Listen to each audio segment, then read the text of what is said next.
2004 cemented the start of a new generation for Nintendo and gaming as a whole. The landscape was quickly morphing from couch multiplayer to online multiplayer. Moving on a year later, 2005, Mario Kart DS is announced and released for Nintendo's shiny new handheld system, the DS. And not only is it crazy to have a 3D Mario Kart game on the go at this time, but the game also introduced for the first time ever to Nintendo consumers online multiplayer in the form of Nintendo Wi-Fi connection. Hours of online races and fun just waiting to be had. Both the game and the service were released on the same day, November 14th, 2005. However, Nintendo's soon-to-be wildly popular online service only lasted a mere 8.5 years, shutting down on May 20th, 2014. Realizing how short-lived this service was when compared to other services such as Xbox Live or PlayStation Network, which are still around decades later, it sparked a lot of intrigue. Not only this, but here, let me explain. Recently, the last known player online on Nintendo Network for Wii U and 3DS was booted off. That's right, a whole 7 months after the shutdown of Nintendo Network, there was still one lucky person who remained on Nintendo's closed servers, playing Mario Kart 7. Now, I'm not exactly sure how they did this, but regardless, it begged the question, how did the shutdown of Nintendo Wi-Fi connection go down? This led me down a rabbit hole of researching the events leading up to the shutdown, why the shutdown occurred in the first place, the announcement of it, and what came out as a result of the shutdown. I mean, I am really passionate about this topic because I and many others use Nintendo Wi-Fi connection frequently to play Mario Kart Wii as well as other games. I played it practically every day after school. The shutdown in 2014 devastated me because it was so sudden. I had no idea the servers were coming to a close prior to this. Although, to be fair, Nintendo did do a lot of work letting people know that this was happening, but I guess I just never got the memo.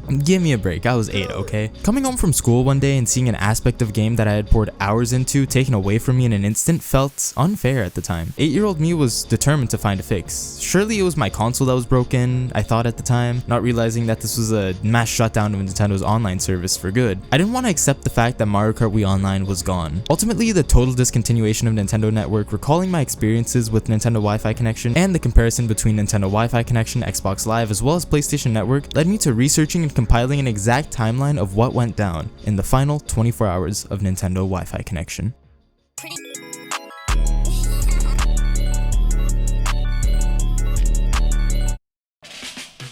Nintendo Wi-Fi connection was only released in North America on November 14th, 2005. Regions such as Korea, Japan, and Europe subsequently had access to Nintendo Wi-Fi connection 9 days later on November 23rd, 2005. Now, a subtle distinction I want to bring up right now because there's a discrepancy between these two things. There is a blue variant of the Nintendo Wi-Fi connection logo, which was standard. It's what ran Mario Kart DS, Mario Kart Wii, Mario Sports Mix, Club Penguin Elite Penguin Force. Point is what is more widely known. There's also a red variant of the logo, however, that indicated pay and play games. Notably, I remember these being a thing on Just Dance games released on the Wii, which required some DLC. With that out of the way, we're just going to be focused on the big picture, which is Nintendo Wi-Fi connection and not pay and play Wi-Fi connection. Now, Nintendo Wi-Fi connection was a great service for the time. I mean, we're talking 2005 where dial-up internet was still widely used. However, the early days of Nintendo Wi-Fi connection were a little barren. I mean, as I just said, people were still using dial-up internet and some people just did not have a Wi-Fi connection set up in their house in the first place. Nintendo, in an effort to make their service as accessible as possible, actually released a Nintendo Wi-Fi USB connector to their online store on the same day as the launch of Nintendo Wi-Fi connection. This USB would simply plug into your PC and route the internet connection from your PC through to the USB in tandem with a custom software Nintendo distributed with this product. According to Nintendo themselves, this was the best-selling accessory on their website in 2007, but then it was subsequently discontinued in December 2007, so yeah, I don't get what happened here. However, Nintendo's accessibility efforts don't just end there. Nintendo even distributed a Wi-Fi network adapter. It's just a router. This network adapter was sold in Japan exclusively by Nintendo and released in the summer of 2008, and well, it got the job done at the time.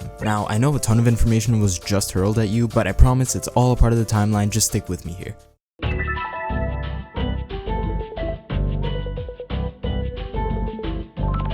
February 10th, 2006, Nintendo had reported that Nintendo Wi-Fi connection had reached 850,000 users. This was the last report we got regarding exact numbers, but I mean, we can infer that the number had to have grown to a solid multi-million or maybe even more. I mean, after all, this is 850,000 DS users in early 2006 that happened to have been using Nintendo Wi-Fi connection. The Wii wasn't even released until later that year, so yeah, I think it's definitely safe to assume that this number grew to an astronomical amount. The service obviously grew throughout the years, eventually being implemented into the Wii, Wii when it was released. As Nintendo Wi-Fi connection went on, the service was constantly being updated to implement new features into games. For example, Animal Crossing City Folks DLC items that could be downloaded straight through the service and sent into your in-game mailbox. Or even in Pokémon Black and White, where Nintendo would distribute mystery gifts and hold special events within the game. With the maintenance of Nintendo Wi-Fi connection also came fixing the exploits found in certain DS and Wii games. And yeah, let's just say Nintendo needed a lot of that. Real quick though, if you don't want to get obliterated by For the Win hackers in Mario Kart Wii, I suggest you like and subscribe and become a channel member. Because guess what? I know it sounds crazy, but the $2 actually supports me and the videos I make. Also gonna be going live on Twitch playing Mario Kart Wii in the afternoon that this video drops, so tune in for that. God, that transition was awful. With the DS and Wii being among the easier consoles to hack, Nintendo Wi-Fi connection had a tiny bit of a cheater problem, specifically in Mario Kart Wii, but in Nintendo's defense, they did try their hardest to fix this, to keep up with new exploits and stuff, but these hackers were always one step ahead of Nintendo as per usual. Nintendo Wi-Fi connection's flaws aside, I still consider it to be amazing for what it was at the time. But of course, as the years went on, the service's player count dwindled, and with the release of the 3DS and Wii U in 2011 and 2012 respectively, as well as the announcement of a Nintendo Wi-Fi connection successor for these consoles, Nintendo Wi-Fi connection's days were numbered, and on February 17th, 2014, visitors of Nintendo's website were faced with this message. The Nintendo Wi-Fi connection service, which provides online functionality for many Wii, DS, and DSi software titles, will be discontinued. This service charge does not impact the ability to play these titles offline. Effective date, May 20th, 2014.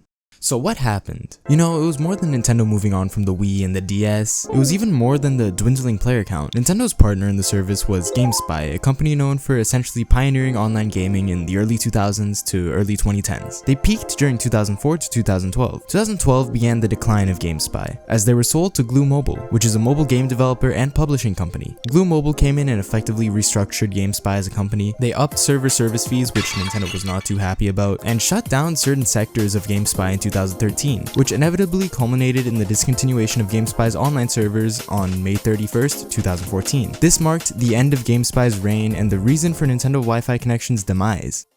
This brings us to May 20th, 2014. Here's what went down exactly. The time of shutdown varied by region, starting in North America at 10:30 AM. At about 12 PM, the entirety of North America and South America had been shut down. This continued throughout the day until 11 PM that night. Though the shutdowns were taking place in order of regions, Nintendo handled this in a way where you would not be able to connect if you were offline at the time of your region's shutdown, but if you were online at the time of the shutdown, you could keep playing until you inevitably disconnected. This rule was applied to all Wi-Fi Connect compatible games. So this begs the question, who stayed on the longest? Lucky for us, we have an answer. A prominent figure in the Wii hacking scene, as well as the Mario Kart Wii scene, Mr. Bean 35000 VR and his team had been monitoring online traffic between Nintendo Wi-Fi connection servers. This brings us to one entire day after the shutdown on May 21st, 2014. Many stayed online after the official shutdown, but on May 21st, players had been dropping like flies. According to the matchmaking server statistics Mr. Bean had been monitoring, at this time there were only 4 people online across all games. These 4 people were actively playing Mario Kart Wii in a worldwide match. As the races went on, and with Mr. Bean actively checking on the server statistics, he was shocked to see the number drop to 0 all of a sudden. Despite this, players were still racing. How do we know this? A player by the name of Lepo had been streaming all these races to his Twitch. As a result, we have footage of the last match to ever take place on Nintendo Wi-Fi connection. These are the final moments of Nintendo's beloved online service. Enjoy.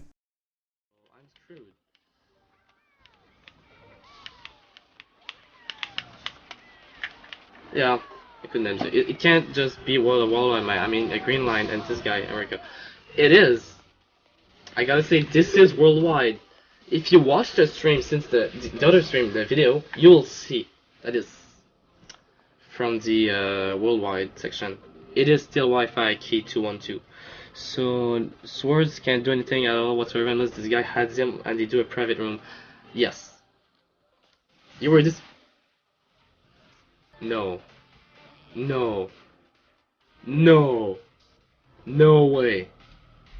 He just disconnected.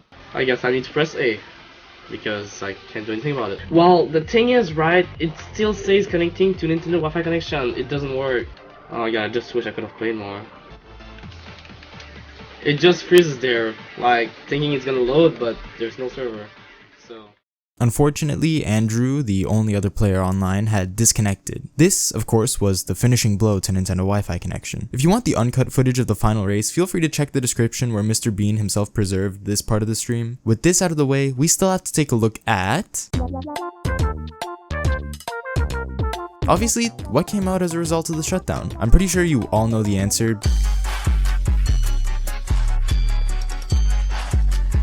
Wiimefi, complete revival of the defunct Nintendo Wi-Fi connection that is in fact still up and running after all these years. I strongly encourage you to check it out after this video. With that said, thank you so much for watching. Click the video on screen because guess what? It's probably just like this one. Also like the video so I can keep spreading knowledge on niche Nintendo topics I care way too much about. Happy New Year's. Goodbye.